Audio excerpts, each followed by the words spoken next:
Hello guys, welcome to my YouTube channel. আজকে তোমাদের পড়া হবে প্রার্থনা, রবীন্দ্রনাথ ঠাকুরের লেখা। তোমাদের আজকের এই ভিডিওটিতে প্রার্থনা পড়াবো, ঠিক আছে?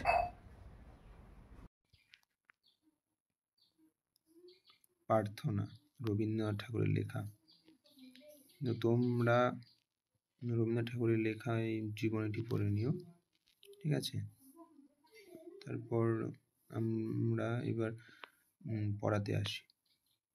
চিত্ত যেথা ভয় শূন্য, উচ্চ যেথা শির, জ্ঞান যেথা মুক্ত, যেথা গৃহের প্রাচীর, আপন প্রাঙ্গণ তলে দিবস সরোবরী, বসুধারে রাখে নাই খণ্ড ক্ষুদ্র করি, যেথা বাক্য হৃদয়ের উৎস মুখ হতে উচ্ছ্বসিয়া ওঠে, যেথা নির্ধারিত স্রোতে দেশে দেশে দিশে দিশে কর্মধারা ধায়, অজস্র সহস্রবিধ চরিতার্থ তাই, যেথা তুচ্ছ আচারের মরু বালু রাশি, বিচারের স্রোতপথ ফেলে নাই গ্রাসী, পৌরুষেরে করেনি শতধা, নিত্য যেথা তুমি সর্বকর্ম চিন্তা আনন্দের নেতা, নিজ হস্তে নির্দয় আঘাত করি পিত, ভারতের সেই স্বর্গে করো জাগরিত। তো তোমরা বুঝতে পারলে রবীন্দ্রনাথ ঠাকুর এই গল্পটিতে কি বলতে চাইছে? গল্পটিতে বলতে চাইছে চিত্ত যেথা ভয় শূন্য, বলছে যে কারোর সামনে কোনো রকম ভীতু হয়ে দাঁড়াবে না, সবসময় সাহস মনের দাঁড়াবে। ভয় শূন্য মানে ভয় থাকবে না। উচ্চ যেথা শির মানে মাথা উঁচু করে বাঁচতে বলার কথা বলছেন রবীন্দ্রনাথ ঠাকুর।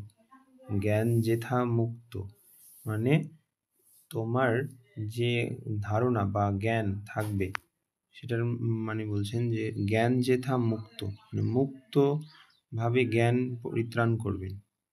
যেথা গৃহের প্রাচীরে মানে ঘরের যে প্রাচীরে যেমন বলছেন ঘরের প্রাচীরে এখানে এই লাইনটির মানে হচ্ছে যে তোমার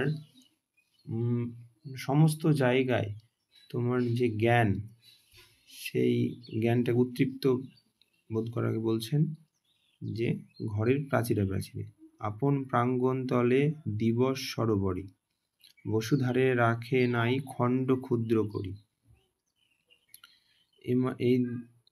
এই লাইনটির মানে বলছে যে আপন প্রাঙ্গণ তলে দিবস সরোবরী, বসুধারে রাখে নাই খণ্ড ক্ষুদ্র করি, মানে আপন মনে সেই দিনগুলিকে এমনভাবে তৈরি করার কথা বলছেন যে খণ্ড ক্ষুদ্র ক্ষুদ্র ভাবে বলতে চাইছেন। যেথা বাক্য হৃদয়ের উৎস মুখ হতে উচ্ছ্বসিয়া ওঠে, যেথা নির্বারিত স্রোতে দেশে দেশে দিশে দিশে কর্মধারা ধায়, অজস্র সহস্রবিধ চরিতার্থ তাই, যেথা তুচ্ছ আচারের মরু বালু রাশি, বিচারের স্রোতপথ ফেলে নাই গ্রাসী। মানে বলছে যেথা তুচ্ছ আচারের মরু বালু রাশি মানে কোনো মানুষকে তুচ্ছ করার কথা তিনি বলতে চাইছেন, যে কোনো মানুষকে তুচ্ছ করতে নেই। রবীন্দ্রনাথ ঠাকুর এটাই বলতে চাইছেন। বিচারের স্রোতপথ ফেলে নাই গ্রাসী,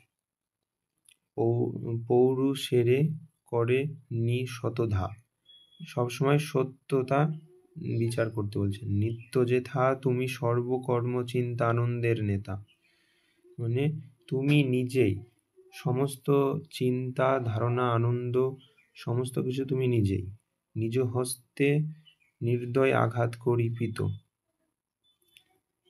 নিজ হস্তে মানে নিজের হাতে নিজেকেই আঘাত করছে। পিত অর্থাৎ পিতা, ভারতের সেই স্বর্গে কর জাগরিত, মানে ভারতের মতো এই স্বর্গ কোথাও নেই।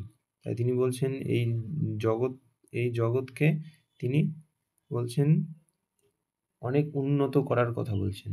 বলছে যে স্বর্গের মতো এই ভারত জগৎ বলেছেন। আশা করি এই ভিডিওটি যদি বুঝতে না পারো তাহলে কমেন্টে জানাও। এই ভিডিওটি ভালো লাগলে চ্যানেলটিকে সাবস্ক্রাইব করো এবং লাইক, শেয়ার, কমেন্ট সব করো। আবার নতুন ভিডিও পাওয়ার জন্য চ্যানেলটিকে সাবস্ক্রাইব করে রাখো।